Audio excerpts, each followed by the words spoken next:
Okay, joining us now for more on the spending fight in Washington, Wyoming, Senator, Republican Conference Chair, Senator John Barrasso. So once again, it's funny the way both sides sort of say things that, and it sounds so sincere and true, but I never know what's really. Could they raise the debt limit if they wanted to? Is it dangerous? Would it take too long? Is it too complicated, Senator?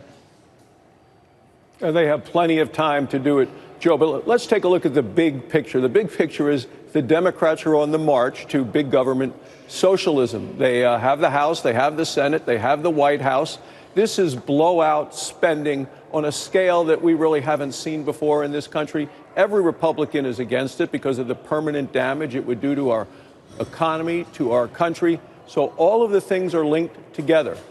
The debt ceiling, keeping the government open, and this $3.5 trillion bill. It's not nice to not raise a debt limit for stuff that Trump spent, right, that you and Trump spent. There are a couple of things going on here. This is about new spending. The Democrats could easily raise the debt ceiling, and they would have to do it by a specific dollar amount using reconciliation. They don't want to do it because they know the dollar amount is so large that they would have to raise it by to pay for all this reckless spending that they want to do, that they know that would, one, scare the American people to add that much to the debt, and it would also crush their chances of passing this massive bill that really remakes society in ways that I don't want to go. Is it false that some of this spending that was done in the last administration needs to be, the debt limit needs to be raised to cover that? Is that a false statement that I hear thrown out constantly? That is a false statement. The debt ceiling was raised all the way till the beginning of this month, and now we're talking about spending that the Democrats want to do. They want to raise the debt ceiling so that there is no ceiling between now and, Joe, after the 2022 election. So everything they can do for all of their socialist plans, all their big government plans, that would be included. And you wouldn't know how bad the debt really was until the numbers came out after the 2022 election. If they do it through reconciliation, they have to put a dollar figure on it, whether that's $5 trillion, $6 trillion, and that's enough to scare anybody because we know the impact of that on the economy. We know that the president's staying around to try to talk certain members of his party into supporting certain things. Senator Sanders, Bernie Sanders, is urging progressives to not pass the infrastructure bill, saying that all leverage on the larger package will be lost, and you need to stand firm and not do that. Do you think that between Speaker Pelosi and President Biden, do you think that passes on Thursday?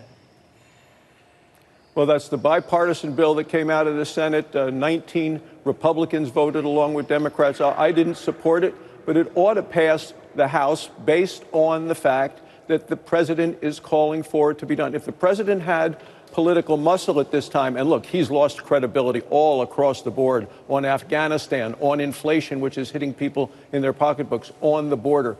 He's lost incredible credibility among all voters. If he had the power, he would say, let me sign this in a bipartisan way so I could get this done. But we see who's running the party over there. It is the progressive. It's the far left. It's not just the far left. It's the extreme far left. I mean, that's the food fight that's going on right now in the Democrat Party. These extremist views with massive spending that I think is going to hurt the economy and add to the debt. On the other side, in the bifurcated party, your opposition party for you've got your colleagues, Senators Manchin and Sinema. What do you think have you spoken to either and have an idea of what they would be willing to support for the bigger bill? Yeah, I speak with both of them regularly. Joe Manchin and I he's the chair and I'm the ranking member of the Energy Committee. We spent a couple of hours together yesterday. They are much more realistic about what we ought to be doing and talking about. Joe Manchin has suggested that there be a dramatic pause in this $3.5 trillion. And look, even the Wall Street Journal pointed out today that that's false accounting. The dollar figures are going to be much higher than that. We got to make sure that they hold firm and stay committed to their word. Senator Sinema has said she's against raising taxes. Well, the Democrats want to raise taxes on just about everything and everybody to start trying to pay for even a portion of this reckless spending bill. So those are the issues that are in front of us, and that's why I say it's a food fight between different components of the Democrat Party, but this country cannot afford the kind of things that the Democrats are proposing. This bill, it's even at $3.5 trillion, Joe. If you divide that, then the numbers are so large. If you divide it by the number of people in the country, it's over $10,000 for every man, woman, and child in America. I mean, what's that impact going to be on the economy long term and the debt? On a separate note, you saw United is going to fire some employees, it looks like, that are not willing to get vaccinated, that 600 or so. Did you see that news? Do you have comments on that? What do you make of that? Well, I saw that you have Scott Kirby coming up in the next hour, the right. CEO of United Airlines. I fly United. I'm a 3 million mile flyer on United because back and forth to Wyoming every weekend to visit with voters at home. I talked to a flight attendant the other day who said he's not getting vaccinated. He's been with the company for over 30 years, and he's willing to lose his job over it. I'm a supporter of vaccines, been vaccinated, going to get the additional shot as well. As a doctor, I know vaccines work. I encourage people to get vaccinated. I'm against the mandate that Joe Biden has come out with and others have to force people to get vaccinated. That should be an informed decision that people make for themselves. And you figure that, what are you hearing about the timeline for children? Many people tie a true return to work, to normalization, to not worrying about getting a breakthrough case, and then even if you're asymptomatic, bringing it home to your unvaccinated children. Is that, you support that to happen quickly? Well, you just had Scott Gottlieb on as a doctor. You just had Scott Gottlieb on, who's spending all his time and efforts on this. We need to get the disease behind us. We need to get people vaccinated. We need to get people back and the economy back firing on all cylinders. We're having big problems now with inflation, with getting people back to work, with the supply chain, all of those things, and it's a result of the pandemic that took what to me was the strongest economy in my lifetime, and to a complete shutdown of the government, we need to get back. Which taxes do you find the increases that are being proposed right now? Which ones could you live with, if any, and if not, what would you do for discretionary spending, for non-discretionary spending, just to try to I don't know, get to where Republicans would like to be on the overall spending picture? And I'm sure you think the deficits are too high. They were high for the last administration, too. What should we do? How should we handle it? Where can we cut spending? Well, sure. Yeah, you used the word discretionary spending, and that's a smaller and smaller part of the budget right now, Joe.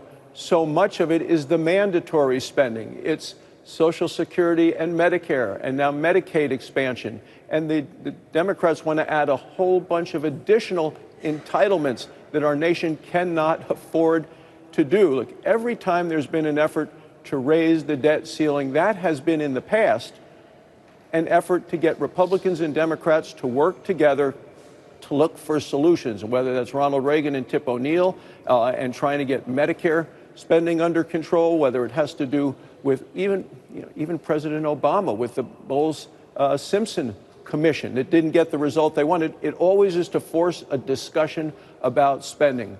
We have 11,000 baby boomers every day, and I'm one of them, who turns 65, who are now on Medicare and Social Security. People are living a lot longer. Those are the drivers of the debt, and the Democrats want to make it a lot worse by adding additional entitlements that will just grow over the years. So you'd address those. I don't think President Trump didn't want to address the entitlement issue or means test or anything. So you got nowhere on that. Do you think that the next Republican president, if there ever is one, and I'm not really sure at this point. Oh, there's going to be a Republican president again. I can assure you of that. But It's a matter of what you want to grow. At the last hour, you and Becky said about the beginning of the day and the end of the day. Well, at the beginning of the day and the end of the day, Republicans want to grow the economy. Democrats want to grow the government, and that is the fundamental difference between our two parties and our two philosophies for the role of government and the role of the private sector in our lives. Bottom line, Senator, we got to get you a Nielsen box. I think our ratings would you saw every minute of our show today, I think. I'm so glad that he's watching. I am too. I also want to say that I like the senator's new glasses. They're new to me. Are they Warby Parker? They might be Warby's. Maybe they're Warby Parker. Senator, thank you. Thanks, Andrew. Yep. Thanks, Joe. All right. Hi, Becky. All right. Thank See you later, Senator. We Thank always you. appreciate the careful viewers.